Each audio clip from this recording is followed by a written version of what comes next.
नमस्कार दोस्तों, मेरा नाम है अंशुमन नायक और आप सभी का बहुत बहुत स्वागत है इंडियन डिफेंस न्यूज के डिफेंस टॉक सीरीज में, जहां पर हम रोज नए नए डिफेंस अपडेट्स के बारे में बात करते हैं। तो चलिए देर ना करते हुए आज की वीडियो शुरू करते हैं।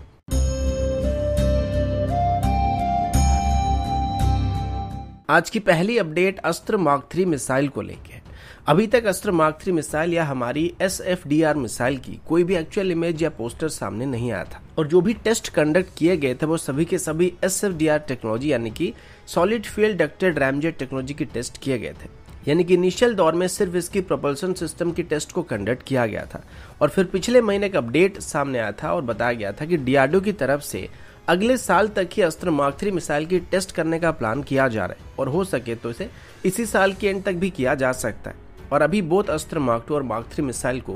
दोनों को ही जल्दी जल्दी डेवलप करने की कोशिश किया जा रहा है। कल ट्विटर में वरुण कार्तिकेयन ने साथ अस्त्र मार्क 3 मिसाइल की कुछ एक्चुअल इमेज को या हमारी SFDR मिसाइल की कुछ एक्चुअल इमेज को शेयर किया था, जो कि DRDO के ऑफिशियल पोस्टर था। अभी तक हमें बताया जा रहा था कि अस्त्र मार्क 3 या SFDR मिसाइल की जो रेंज होने वाली वो मिनिमम 70 किलोमीटर से लेके मैक्सिमम 350 किलोमीटर तक होने वाली है। यानी कि करीब करीब इस मिसाइल का जो नो एस्केप जोन होने वाला है वो 70 किलोमीटर से ज्यादा होने वाला है। लेकिन अभी इसकी जो इमेज सामने आया था उसमें दिखाया गया कि एक्चुअली अस्त्र मार्क 3 मिसाइल की स्पेसिफिकेशन क्या होने वाली और ऑफिशियल वाउचर में दिए गए डाटा के मुताबिक अस्त्र मार्क 3 या SFDR मिसाइल की 4 टेस्ट को अभी तक कंडक्ट किया जा चुका है, जिसमें से एक इसके ग्राउंड बूस्टर ट्रायल था, एक नोजललेस बूस्टर का ट्रायल था और 2 सेपरेशन ट्रायल को यहाँ पे कंडक्ट किया जा चुका है। और ये जो दोनों सेपरेशन ट्रायल यहाँ पे कंडक्ट किया गया था इनके बारे में ऑफिशियली बताया नहीं गया था। अभी की बात करें तो अभी इसकी जो मैक्सिमम रेंज होने वाली उसको 340 किलोमीटर बताया जा रहा है और ये तब अचीव किया जा सकता है जब इस मिसाइल को 20 किलोमीटर के एल्टीट्यूड से या 20,000 मीटर के एल्टीट्यूड से फायर किया जाएगा।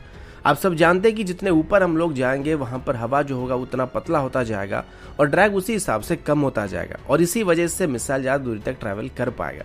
इसी वजह से VVR डॉग फाइट में जो एयरक्राफ्ट होते हैं वो मैक्सिमम हाइट में जाके अपनी मिसाइल को लॉन्च करने की कोशिश करते हैं ताकि उनकी मिसाइल मैक्सिमम डिस्टेंस को कवर कर पाए। ऐसे में अगर हम SFDR मिसाइल की मैक्सिमम रेंज चाहते हैं तो इसको हमको 20 किलोमीटर के एल्टीट्यूड से यानी कि लगभग 20,000 मीटर के एल्टीट्यूड से लॉन्च करना पड़ेगा। और अगर वहीं पर इसे हम 8 किलोमीटर के एल्टीट्यूड से यानी कि 8,000 मीटर से फायर करते हैं तो ये करीब 190 किलोमीटर की रेंज को कवर कर पाएगा। इसके अलावा इसकी नॉर्मल इंटरसेप्शन स्पीड मार्क 2 से लेके मार्क 3.5 तक होने की बात की जा रही है और इसका वेट 218 केजी से 220 केजी के आसपास होने वाली है। और अगर हम इतनी लॉन्ग डिस्टेंस तक स्ट्राइक करने वाली VVR मिसाइल की बात करते तो उस हिसाब से इसका वेट इतना ज्यादा नहीं लग रहा है। लेकिन फिलहाल इसकी जो डेवलपमेंट है वो इनिशियल स्टेज में ही चल रहा है, तो आगे चल के जैसे जैसे इसको डेवलप किया जाएगा तो हो सकता है इसकी वेट को भी थोड़ा बहुत रिड्यूस किया जा सकेगा।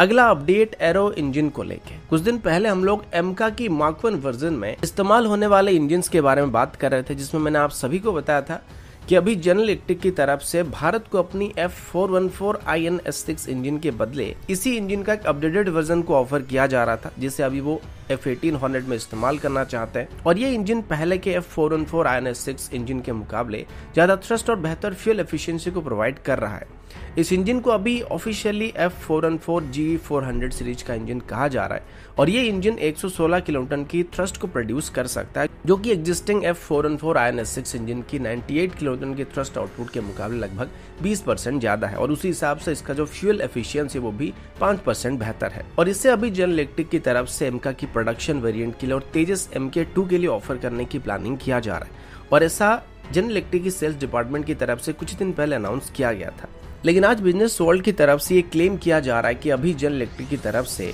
इस इंजन को भारत के साथ मिलकर जॉइंटली डेवलप और मैन्युफैक्चर करने का ऑफर दिया जा रहा है। अब सच्चाई है कि मुझे बिजनेस वर्ल्ड के ऊपर ज्यादा भरोसा नहीं है, क्योंकि पहले से ही जिस इंजन को बिजनेस वर्ल्ड यहाँ पे बोल रहा है कि जनरल इलेक्ट्रिक भारत के साथ मिलकर जॉइंटली डेवलप करने की बात कर रहा है, उसे पहले से ही जनरल इलेक्ट्रिक की तरफ से डेवलप किया जा चुका है और उसको अभी वो काफी हद तक डेवलप कर चुके हैं और हो सकता है वो इसकी लोकल मैन्युफैक्चरिंग के लिए भारत के साथ बात करे और इसके लिए राजी हो जाए, क्योंकि अगर इसको भारत खरीदता है और एमका में इस्तेमाल करता है तो हमें काफी इंजन की जरूरत पड़ने वाली, तो इसको बड़ी मात्रा में ऑर्डर किया जाएगा और ऐसे में वो इसकी लोकल मैन्युफैक्चरिंग ऑफर कर सकते हैं। लेकिन जनरल इलेक्ट्रिक के साथ पहले भी प्रीवियस F414 INS6 इंजन की लोकल मैन्युफैक्चरिंग और टेक्नोलॉजी ट्रांसफर को लेकर पहले से डिस्कशन किया गया था, लेकिन वो लोग अपनी इंजन की कोर को और इंटेलेक्चुअल प्रॉपर्टी को भारत के साथ शेयर करने के लिए राजी नहीं हुए थे और इसी वजह से तब भारत की तरफ से जनरल इलेक्ट्रिक के साथ मिलकर इस इंजन को डेवलप करने की जो प्रोग्राम था उससे पीछे हटने का फैसला किया गया था। अभी की बात करें तो भारत चाहे तो एमका की मार्क 1 वर्जन के लिए वर्तमान की जो F4N4 आयन S6 इंजन है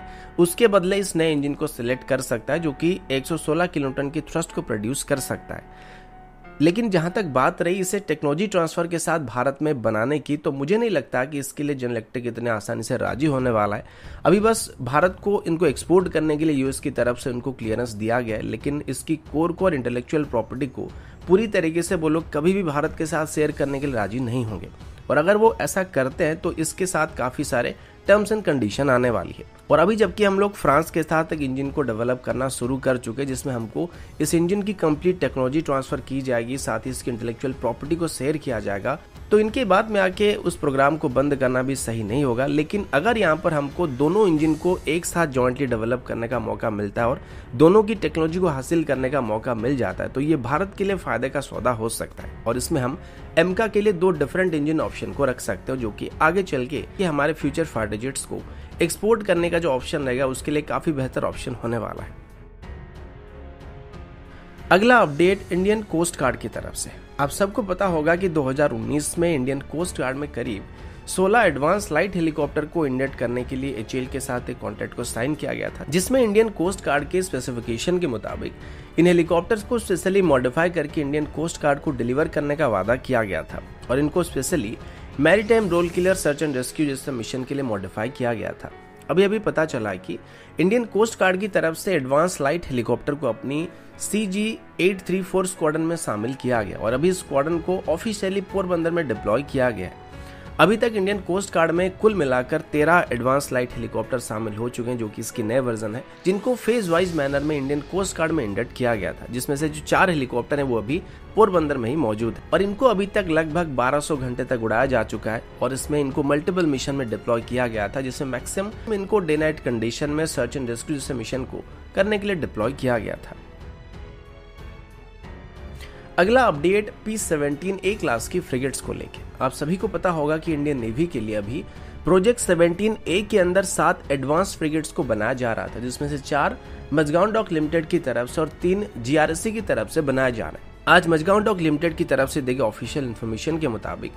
अभी मजगांव डॉक लिमिटेड की तरफ से प्रोजेक्ट 17A क्लास के अंदर बनाए जाने वाले 7 वेसल में से आखिरी वेसल की कील को प्लेस किया जा रहा है। अभी तक मजगांव डॉक लिमिटेड की तरफ से इसी क्लास की 2 वेसल को लॉन्च किया जा चुका है, जिनको ऑफिशियली INS नीलगिरी और INS उदयगिरी का नाम दिया जा चुका है और बाकी 2 वेसल जिनको मजगांव डॉक लिमिटेड की तरफ से बनाया जा रहा है उनकी कील को अभी प्लेस किया जा चुका है। इसमें से INS नीलगिरी को इसी साल के अंत तक ही इंडियन नेवी को हैंडओवर करने का प्लान किया जा रहा है और उदयगिरी को 2024 के आसपास नेवी को डिलीवर किया जाएगा।